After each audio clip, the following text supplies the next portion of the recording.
right, gentlemen. We have 4 shows to run through for predictions, recaps. How do you guys want to do this? Well, since the first one to cover is Multiverse United, how about we cover different universes here and make them collide together, and just introduce NXT and Impact on one predictions recap episode. Yeah, let's do that. Yeah, that sounds good.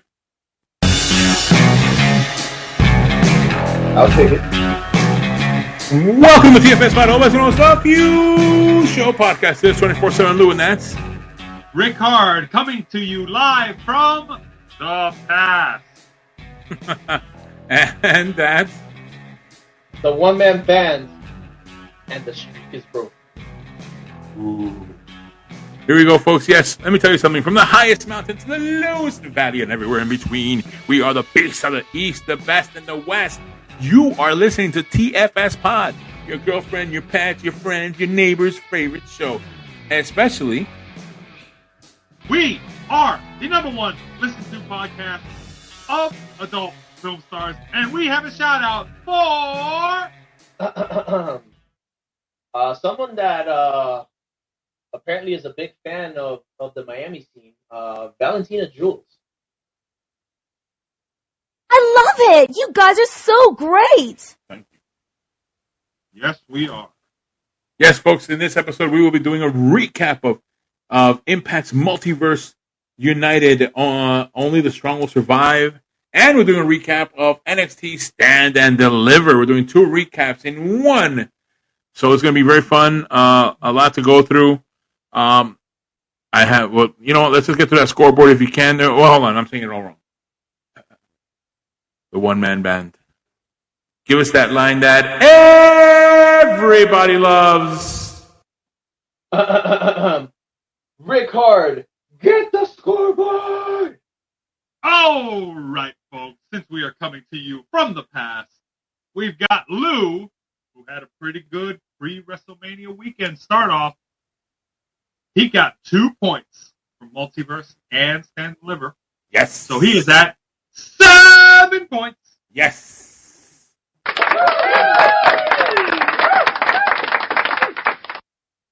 Followed by the one-man band, who is at 4 points. Ding, ding, ding. Actually, And then... it's this one. Awesome! All right, there it is. Yeah, I was like, wait a minute. Did we get the point? Then we've got... Wait a minute, Jeff, at 3 points. Ding, ding, ding. And then we've got Bogey at 2 points. And then,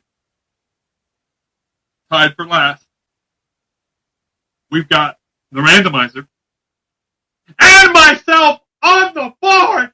Yes, finally. No, I'm just kidding. It's this one. Yes, stay with me, folks.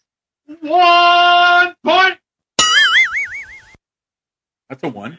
And past me wants to say, I feel like more are coming. Welcome to the board. Have a seat. Yes. And everyone else is at 0, including JP.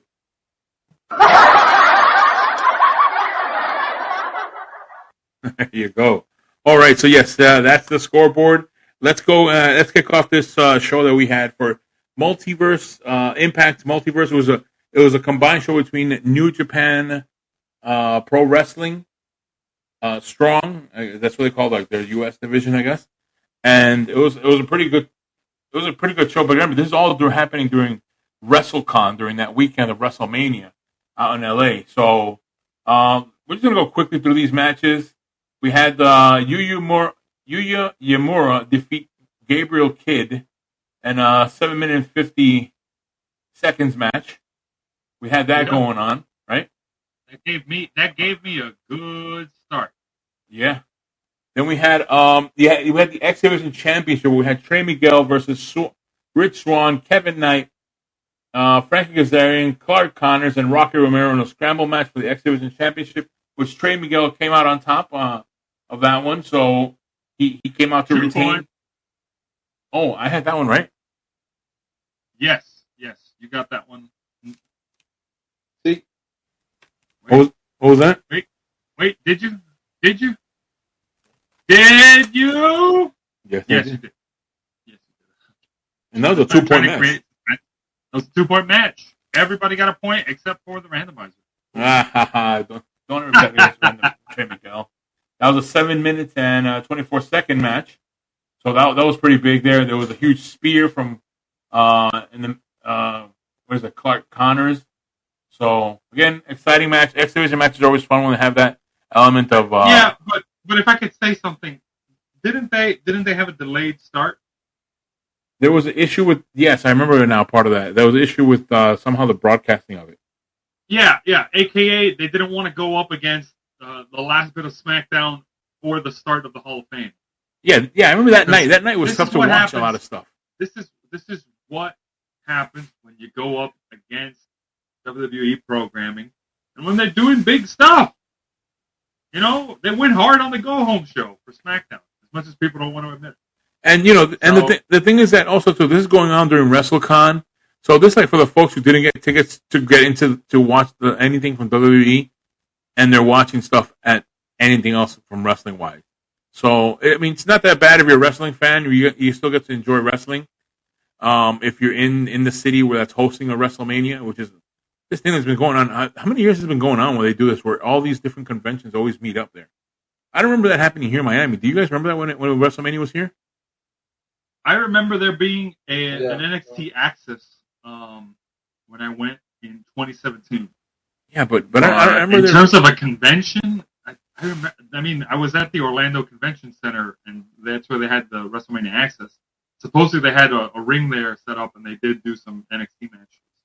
Yeah, so I want to look at the history of that because that's the early days.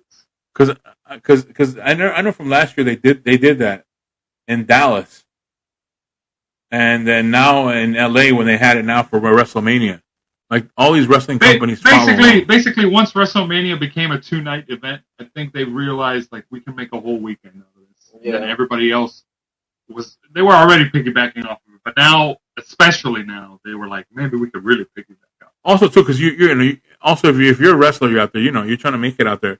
You're gonna have eyes on you. You're gonna have scouts out there watching stuff. So that's also good too. I mean, as a fan, I think part of it is even the people who aren't in WWE and still are in the area for WrestleMania. Like it's just convenient because I remember when I was at WrestleMania one time, I'd be like, hey, isn't that this person? Isn't that person? I'm like, but they're not contracted with WWE. Why are they there?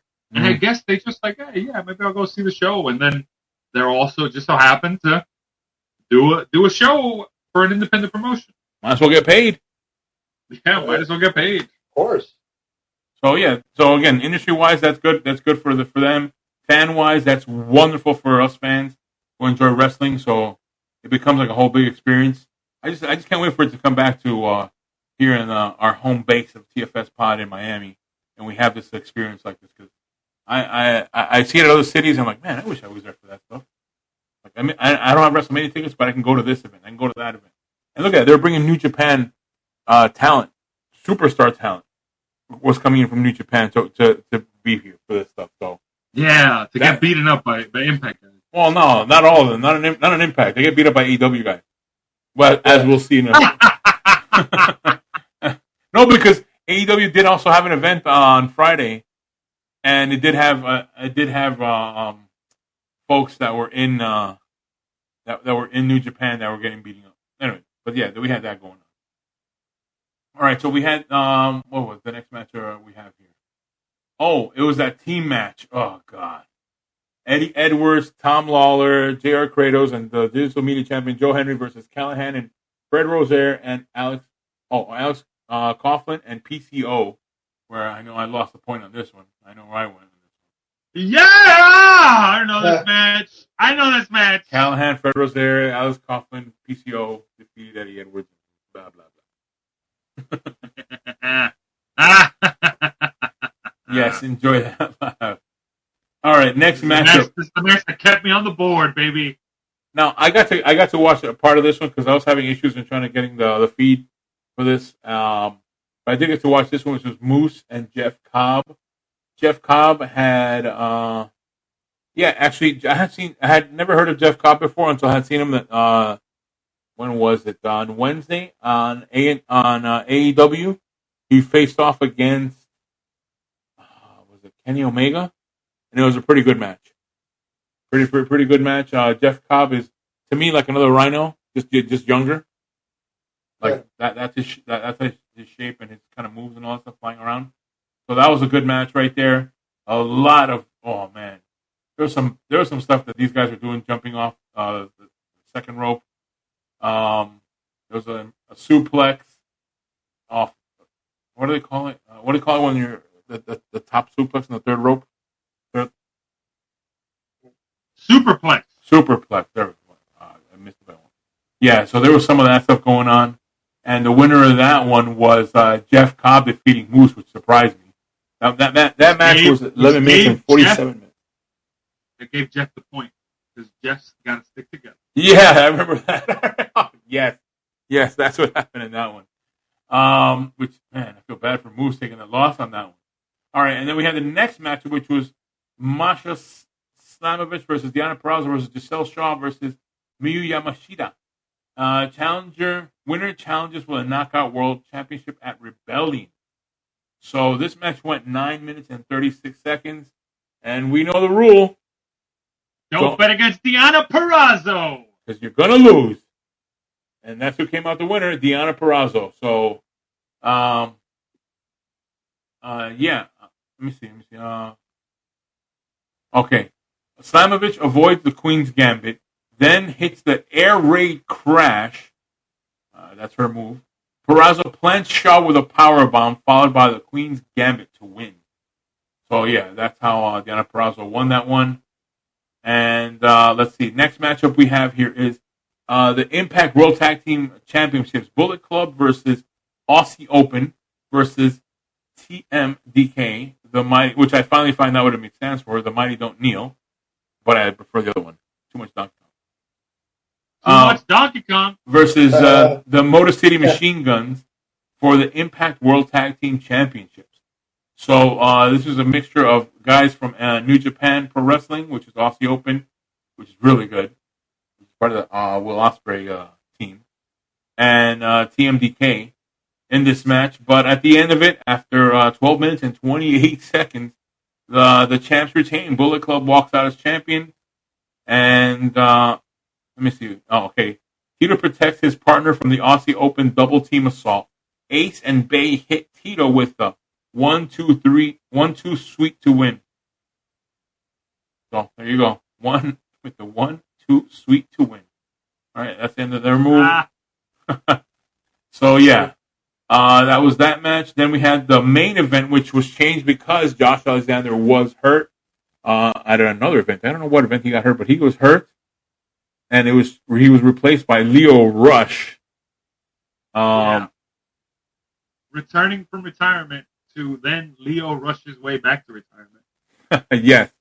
After 12 minutes and 51 seconds, Kushida walked out, the winner of that one, and yeah, that was the night. But to me, again, the main event was already squashed because you didn't have Josh Alexander compete with.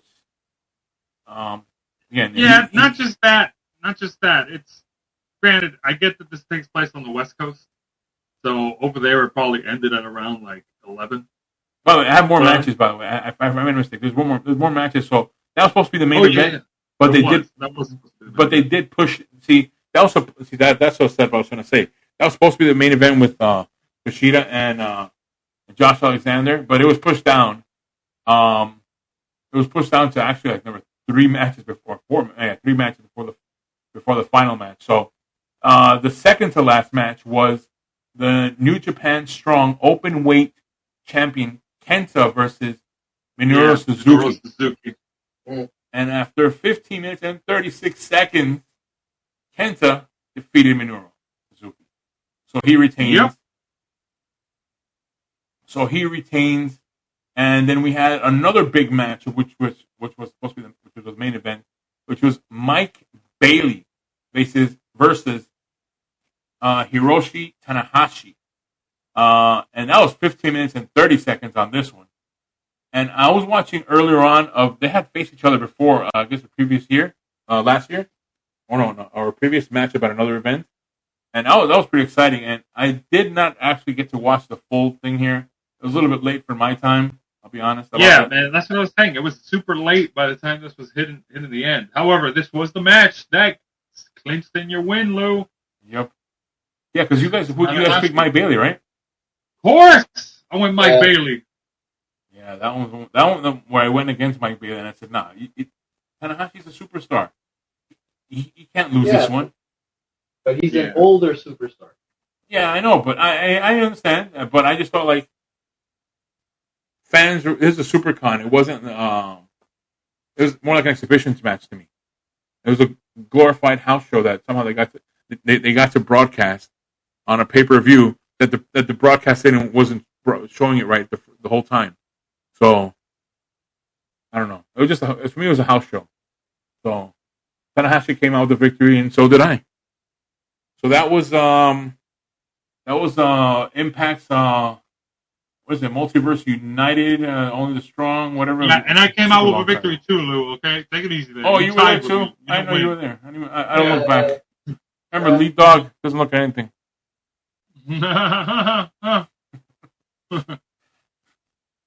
Sweep my win under the rug. I forgot about you and I forgot. This is where you got a victory, so that's good. Sorry about that. Right before WrestleMania, my road to redemption began. And then now we go to the next day, which was a very busy day for wrestling wise. Oh yeah.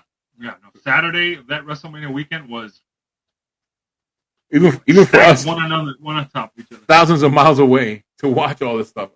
So I was at another place when I should be doing something else, but I was watching this also. This was the show that, even though it gave Lou a point, man, was NXT standing and deliver really good.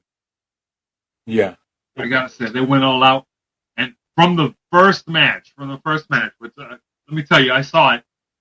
It was Chase University, yes, versus Schism. Take over for this one.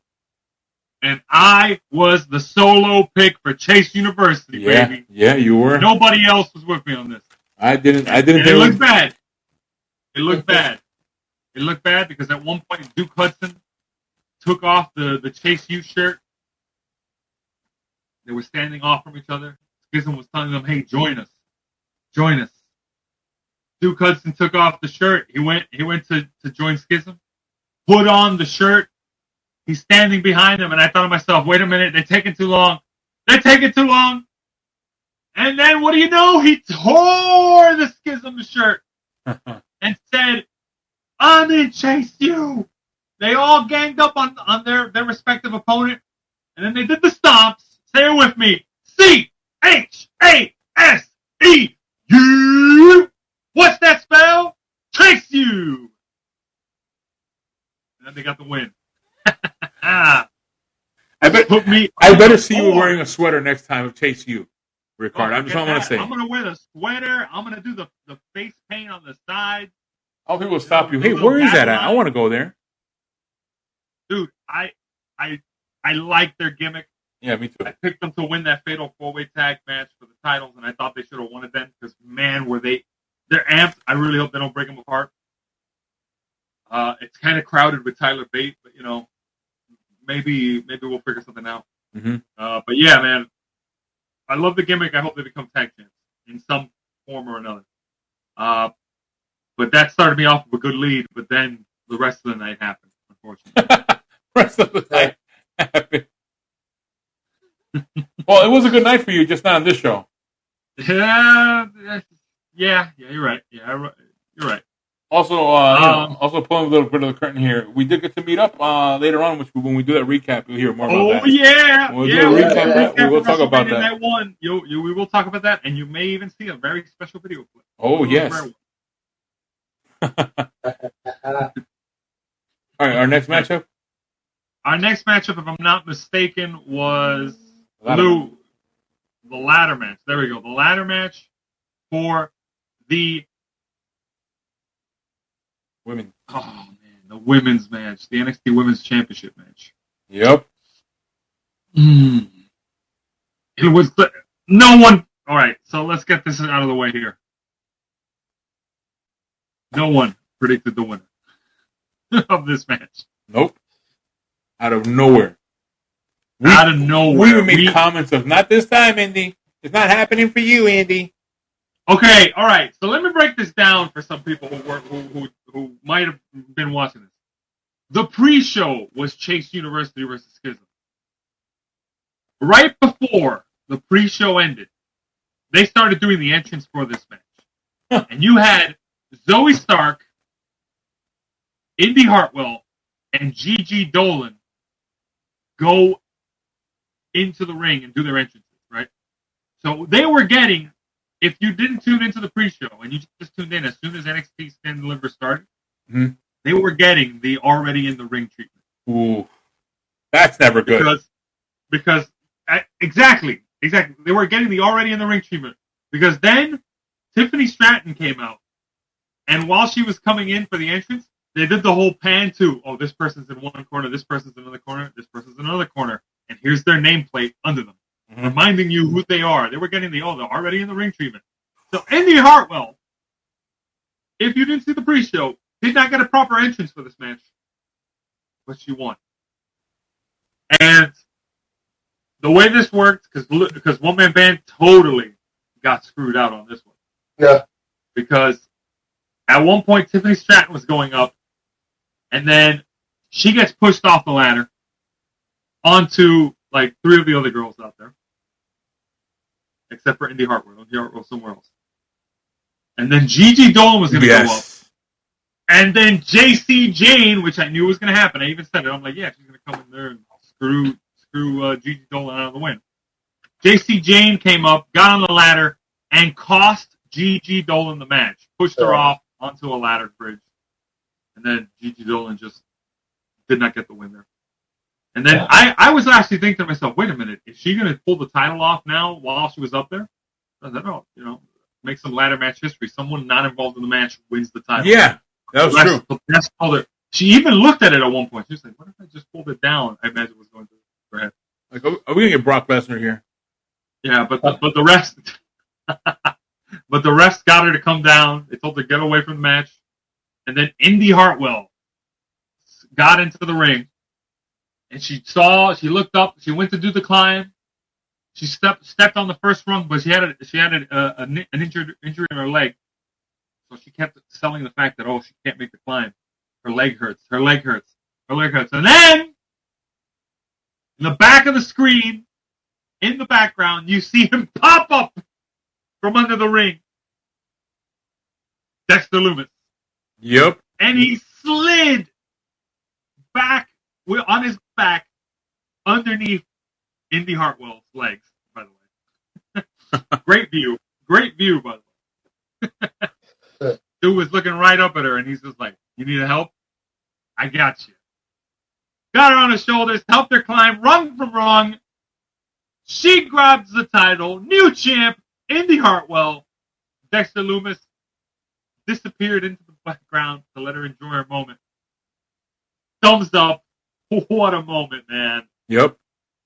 Everybody was digging it, by the way. Like, the pop that the crowd gave when they saw Dexter Lumis come out, they were like, yes! And I was like, oh, this is a good moment. But, man, I really thought it was going to be Tiffany Stratton tonight.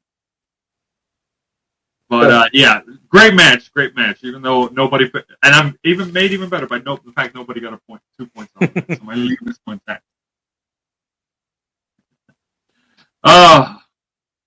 Next match, which was Gallus versus Creed Brothers versus here we family. Here we go. Gallus versus Creed Brothers versus the D'Angelo family. And look, this basically Gallus became like heels for sure. They used to be they were a tweener tag. Yeah. Now they basically got a win after interference on the outside from the third member of it. Yeah, Joe Coffey. Yep. Named after two beverage drinks in the morning for breakfast. Your morning Joe and your coffee. I'm on the Starbucks. Coffee for Joe. I just want. That's Joe Coffee. Damn it. Yeah, that's your coffee. Get your coffee out of here. Go move. Joe Coffee. Either way, Joe Coffee came out, cost the other teams the win. I think they specifically targeted the D'Angelo family on that. So Gallus retained, and they retained with cheap interference. So naturally, now they're heels. And I liked how they had Pretty Deadly like hosting it. So they came back and they would give them like interviewing stuff. Later on, they did a segment where Pretty Deadly was interviewing the D'Angelo family. They were asking like pretty messed up questions. So basically, a feud is going to start. Yeah, they were backstage asking, interviewing him like a host. Or acting like snobs. Yeah, they were hosts. They were pretending to be backstage interviewers, basically. Maybe like host at an Oscars with snobby questions. Yeah, snobby questions. Like an Oscar. Either way, so that happened. And then the next match, I think, was... This one was crazy match. Wesley. NXT North American Championship. Wesley versus McDonough versus Dragunov versus Axiom versus Dragon Lee. It wasn't the same lead to everybody in that one. I know. Yeah. Battle of the Lees. Axiom Lee. Dragunov Lee. McDonough Lee. There's all leads everywhere. By the way, Fatal 5-Way, this match was all over the place.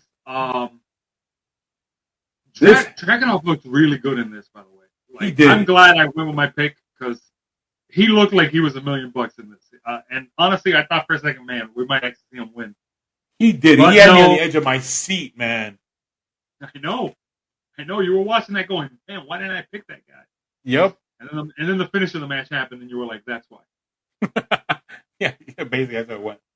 But yeah, man. By the way, I want to point this out. I like that they did a repeat of the spot from the triple threat between McDonough and Dragunov and Braun Breaker of last year.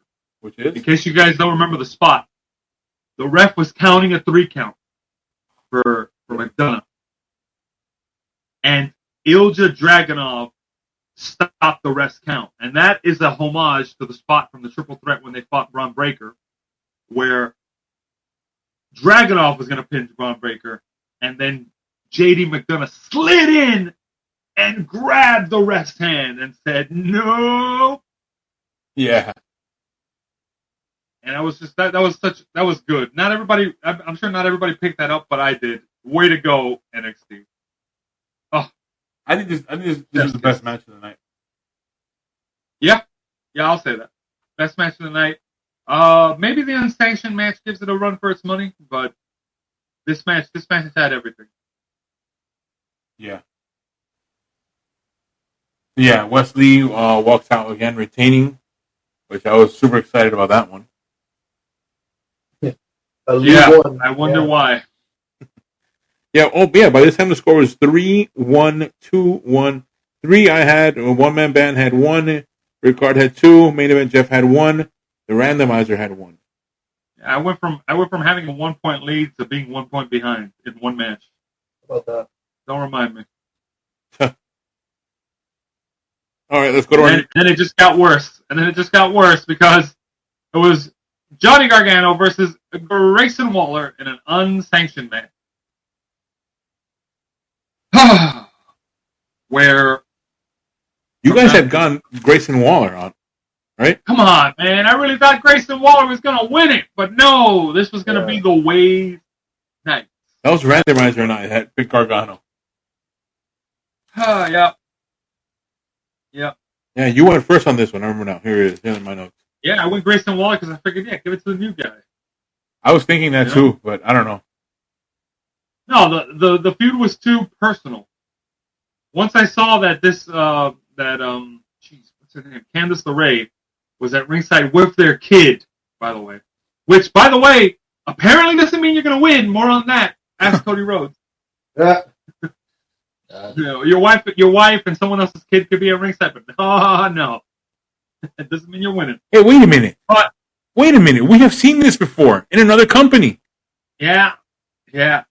Scott D'Amore had done this, but he won. His guy won, just got beat up after the match. We have seen it. We have seen it where little children see their father get beat up. What we have not seen though is the wife actually getting involved and beating up the other competitor with a kendo stick. Now that was an interesting spot. Once that happened, I was like, this ain't gonna end well. Grayson Waller went for the low blow, then went for his finisher. Didn't get a pinfall. Johnny Gargano eventually went for the low blow, and then one final beat. Game, set, match. By this point, Lou was pretty much guaranteed to win. Yeah, the score is 4-1-2-1-2. Yep. Yeah, there was no coming back from that. But with that said, we go over to the next match, which saw another championship change hands, which was Fallon Henley and Kiana James. Oh yeah, I forgot about that. They lost to Alba Fire and Isla Dawn. And now darkness reigns over NXT. As they say, Fire and Dawn have come to NXT. But this match took an interesting way to go about it. We saw the dissension in the sense of, I think it was Kiana James was the one that wanted to was asking for the purse or something, basically to get like a weapon. Mm-hmm. And I think Fallon Henley was like, no, we're not going to do that. Or maybe the other way around. Either way. Oh yeah, they wanted to cheat. The simp boyfriends didn't know who to listen to, and Alba Fire and Isla Dawn took advantage. I was the only one that picked them, by the way. Raising my hand right here. Raising my hand. Yeah, we get it. Raising my hand. We had transitional champs, Lou. Congratulations on calling that. The only one too. And, yeah, you were. Yeah. I really didn't think it would happen. Come on, they have two guys at ringside. I know.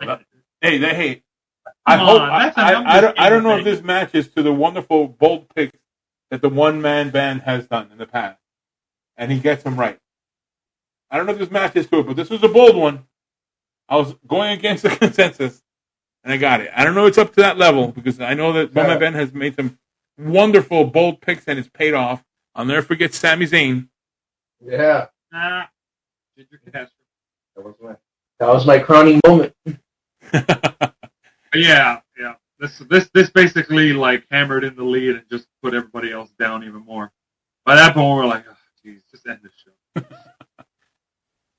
All right, but let's get next match. That was final match. It's Braun Breaker versus Carmelo Hayes with victory. And we had a lot of back and forth on this. This match wasn't as good as most people would expect the main event to be, especially not after that five-way match. Yeah, that was hard to follow. Or heck, even the unsanctioned match gives it a run for its money. But I will say, way to go for Carmelo Hayes getting the win. But he did cheat on that one. Braun Breaker. He did cheat on that one to get the victory. I mean, kinda, yeah. But it's one of those things where it's like, even though he cheated, the fans were clearly behind him. Yeah. So it's like, yeah, who cares? But you're right. Carmelo Hayes wasn't exactly being a face in this match. No, but the fans were behind him. Yeah, they wanted him to beat Braun Breaker. So once again, an NXT Stand Deliver 2 years in a row, Braun Breaker loses his NXT Championship. Oh yeah, God. Or rather, loses the NXT Championship match. Yeah. For real. That said, we did see the follow-up for this. Yes. On NXT. And Braun Breaker is apparently going to get the full heel treatment because he attacked Carmelo Hayes and Trick Williams. Yep. After being gracious in defeat on Saturday night, or Saturday afternoon. Afternoon, yeah. And then he was gracious in defeat Saturday afternoon, but boy, did we see a turn on NXT that Tuesday. And it looks like we're going to see a rematch at Carmelo Hayes' hometown or home state. Yep. When is that pay-per-view going on? You know, you have the top of your head? I believe it's May, but I don't know the day. All right. It's mid-May. All right, so it's good. Continue watching NXT, see what develops from that, and what other rivalries we have with Indy Hartwell. Because I know Zoe Stark came out on the post Stand Deliver, I guess now. Yeah, of course Zoe Stark would come out. No offense, she's there to make Indy Hartwell's first title defense look good. I think that's gonna be tough because again, I don't know how they're gonna do that with. I don't know. I can't see Indy Hartwell holding that title for a long time. Goofy segments with Dexter Lumis, man. Give a thumbs up to the crowd. You know? They were a big deal. They were a big deal. Index. Come on. Yeah, remember? Well, he got cut, and then it's like, "Where's Dexter? I miss him." Remember those things? I don't know if you guys ever saw the episode. NXT. Yeah, he's gone. He's gone. We miss him. And then he showed up on was it Raw? Yeah, he showed up on Raw to help Johnny Gargano. But he was actually really cut. He was actually cut from the company. It wasn't a promotion. He was out. It was one of those but then he came back. No, I know, He was. You're right. I know. There's a time period. Didn't get the gimmick. Like if you just see like, oh yeah, he was there and he's gone, and now he's appeared on Raw. No, he was gone, and we thought he was gone from the company. Yeah, because I know he was in NWA for a little while. He went back to NWA. Mm-hmm. Either way, WWE saw the error in their ways, and it's a good thing they did because man, I really do enjoy Dexter Lumis. Yeah. Psycho Christian Bale. Still say he looks like Christian Bale. If he was just buff and you gave Christian Bale a mustache, right there. Right. Dexter Lumis. So yeah, there we go. There were 2 nights of wrestling there that we just gonna put together here in this multiverse. Well, again, as fans, it was a great weekend, and we still have more to talk about when we get to WrestleMania. We do have more to talk about. We got that nice little video clip. Too sweet. Yep, and of course, we'll talk about that in our next video here. So, yeah, it was a good night for me. How'd it go for you guys? Yeah, pretty good. Not as good as you, Lou, but don't worry. I get my second point later on in the weekend. It's all right. Even though I didn't win, it was, that's all Look, right. nobody remembers who won the match before WrestleMania. We remember the people who got points at WrestleMania. And two out of three of us did. Well, I'm working on a streak. Not a good one. Yeah. AKA, you failed to stand in the limit.